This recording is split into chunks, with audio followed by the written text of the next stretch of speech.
प्यारे बच्चों, आज हम पढ़ेंगे कि किस प्रकार एक अंक गणित की आधारभूत प्रमेय द्वारा, फंडामेंटल थ्योरम ऑफ अरिथमेटिक के द्वारा दिए गए पूर्णांकों का, इंटीजर्स का HCF और LCM हम ज्ञात करेंगे।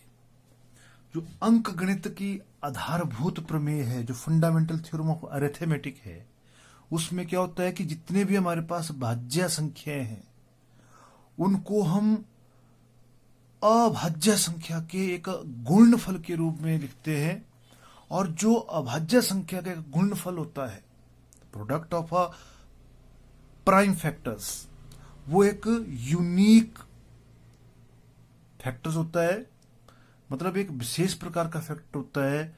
उस फैक्टर के माध्यम से हम अंक गणित की आधारभूत प्रमेय के माध्यम से दिए गए पूर्णांकों का HCF और LCM ज्ञात करेंगे। जब हम HCF ज्ञात करते हैं, महत्तम समावर्तक ज्ञात करते हैं, तो जो हमारे पास दी गई संख्याएं होती है, उन दी गई संख्याओं का हम सबसे पहले अभाज्य गुणनखंड ज्ञात करेंगे, और अभाज्य गुणनखंड ज्ञात करने के बाद यदि हम उसका महत्तम समावर्तक ज्ञात करना चाहते हैं, HCF ज्ञात करना चाहते हैं, तो जो हमारे पास उभयनिष्ठ अभाज्य गुणनखंड की जो सबसे छोटी घात का गुणनफल होगा, वो दिए गए संख्याओं का HCF होगा। फॉर एग्जाम्पल, हम उदाहरण लेते हैं। मान लीजिए हमारे पास दो संख्याएं हैं, 510 और 92। हमने 510 और 92 का HCF और LCM ज्ञात करना है। तो सबसे पहले हम 510 और 92 के अभाज्य गुणनखंड ज्ञात करेंगे। तो सबसे पहले हम 510 के अभाज्य गुणनखंड ज्ञात करेंगे।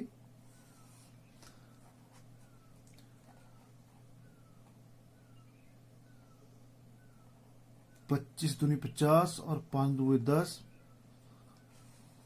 3 से चला जाएगा। 3 8 24 और 3 5 15 और 5 से चला जाएगा 17 5 85। सिमिलरली हम यहाँ 92 के फैक्टर भी निकाल देंगे, प्राइम फैक्टर्स। 4 दूए 8 और 6 दूए 12, 2 दूए 4 और 3 दूए 6। इसलिए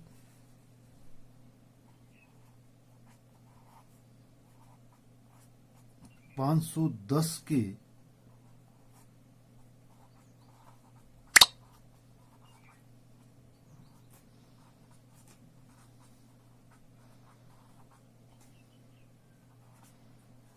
अभाज्य गुणनखंड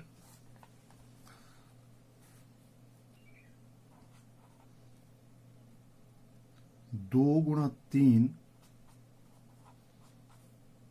गुणा 5 गुणा 17,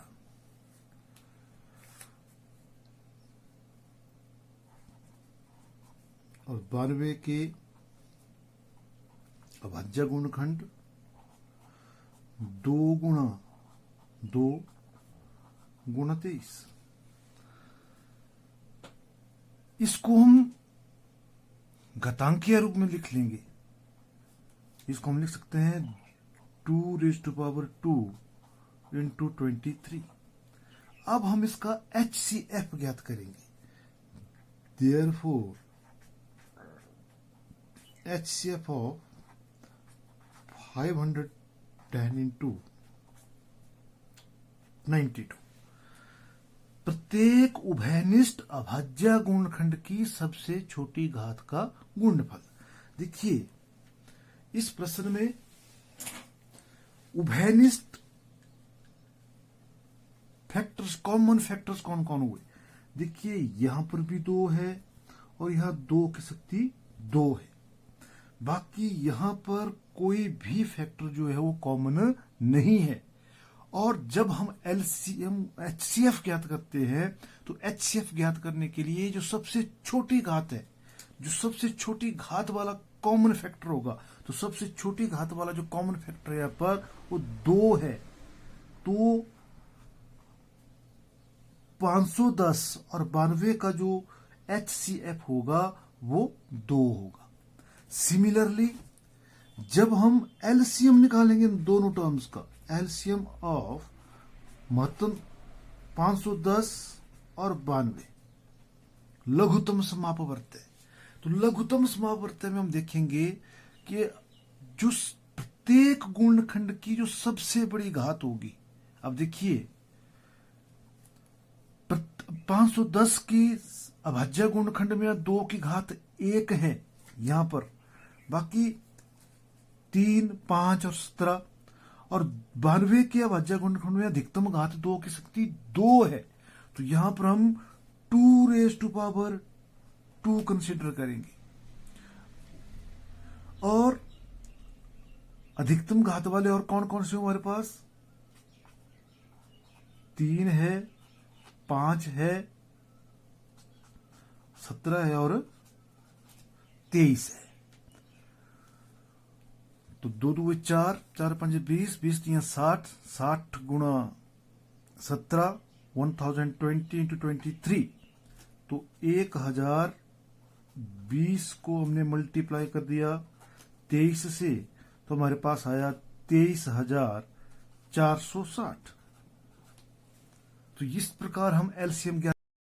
आइए अब हम एक और एग्जांपल द्वारा एचसीएफ और एलसीएम ज्ञात करना सीखें। मान लीजिए हमारे पास 2 संख्या, 2 पूर्णांक दिए हैं, 612 और 1314। हम इन दोनों पूर्णांकों के एचसीएफ और एलसीएम ज्ञात करना चाहते हैं। वही 612 का हमने अभाज्य गुणनखंड बनाना है पहले, तो 2 से चला गया, 30 दूनी 60 और 6 2 12, 2 से 15 2 30 और 3 2 6 और 3 से चला गया,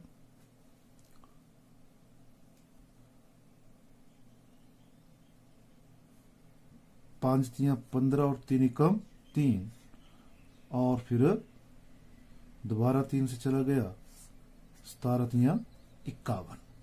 सिमिलरली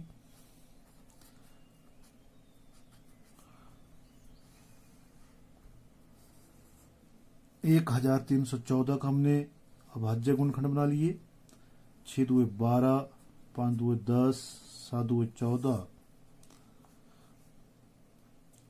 6 5 11 और 7 18, तो उसको हम 3 से भाग होगा, तो 21 3 63 और 9 3 27, 9 और 1 10, तो 12, दोबारा 3 से चला जाएगा, 3 7 21 और 3 3 9।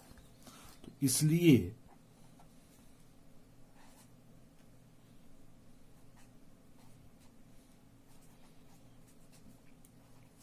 612 के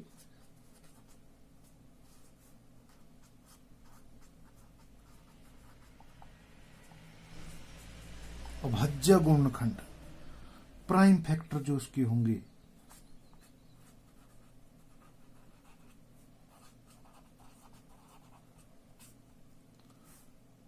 वो होंगे 2 गुणा 2 गुणा 3 गुणा 3 गुणा 17।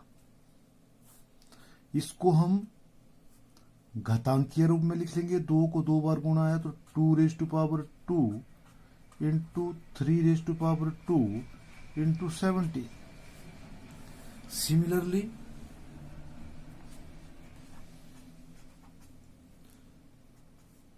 1314 के अभाज्य गुणनखंड किसके बराबर है, प्राइम फैक्टर्स किसके बराबर है, वो है हमारे पास 2 गुणा 3 गुणा 3 गुणा 73। इसको भी हम घातांकीय रूप में लिख लेंगे, 2 गुणा 3^2 इंटू 73।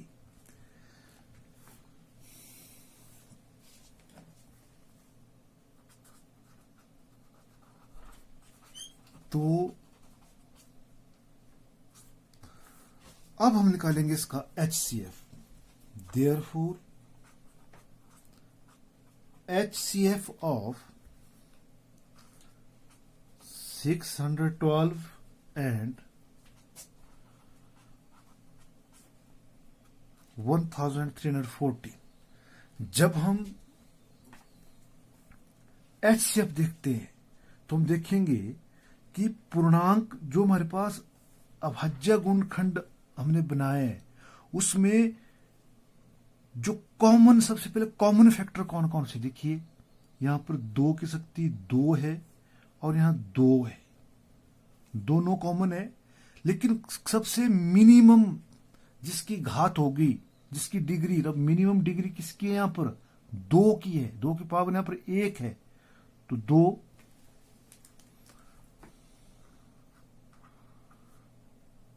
और देखिए यहां पर 3 की शक्ति 2 और 3 की शक्ति 2 दोनों कॉमन है, दोनों की पावर, दोनों की घात, दोनों की डिग्री 2 है, तो 3^2 इज इक्वल टू 2 इंटू 3:3 9, 9 दुए 18। तो हमारे पास 18 इसका HCF आ गया। सिमिलरली हम इसका LCM ज्ञात करेंगे, 612 एंड 1314। यहां पर हम देखेंगे कि किस पूर्णांक की अधिकतम घात वाले संख्या कौन कौन सी है इस अभाज्य गुणनखंड में। तो देखिए अधिकतम घात वाली संख्या कौन है, देखिए 2^2 इंटू 3^2 और हमें कॉमन देखना है, अधिकतम घात वाले देखना है यहां पर 17 and into 73 is equal to 2 into 2 equal to 4, 9 equal to 17 into 73 is equal to 36 into 17 into 73, और इसको मल्टीप्लाई करके जितना भी आएगा वो हमारा LCM होगा। तो जब भी हम HCF और LCM ज्ञात करना चाहेंगे तो LCM में प्रत्येक संख्याओं के संबंध में प्रत्येक अभाज्य गुणनखंड की बड़ी घात का गुणनफल ज्ञात करेंगे। तो देखिए गुण जो 612 का हमारे पास गुणनखंड था, अभाज्य गुणनखंड 2 की शक्ति 2, तो अधिकतम घात यहाँ पर 2 है, 3 की शक्ति भी 2 है, तो 2 की शक्ति 2 और 3 की शक्ति 2, बाकी अधिकतम घात वाला कोई नहीं है, 17 और 73 ये हमारे पास एक एक ही है। तो इसको सभी संख्याओं का HCF और LCM हम ऐसे ही ज्ञात करेंगे। और एक बात और याद रखनी है कि यदि हमारे पास 2 पूर्णांक A और B हैं तो इन 2 पूर्णांकों A और B का जो प्रोडक्ट होगा वो दोनों संख्याओं के HCF, दोनों पूर्णांकों के HCF और LCM के प्रोडक्ट के बराबर होगा। ये हमारे पास फॉर्मूला है। इस बात को याद रखना है कि 2 संख्याओं का जो प्रोडक्ट होता है वो दो पूर्णांकों का जो प्रोडक्ट होता है, इंटीजर्स का जो प्रोडक्ट होता है वो दोनों पूर्णांकों के HCF और LCM के प्रोडक्ट के बराबर होता है।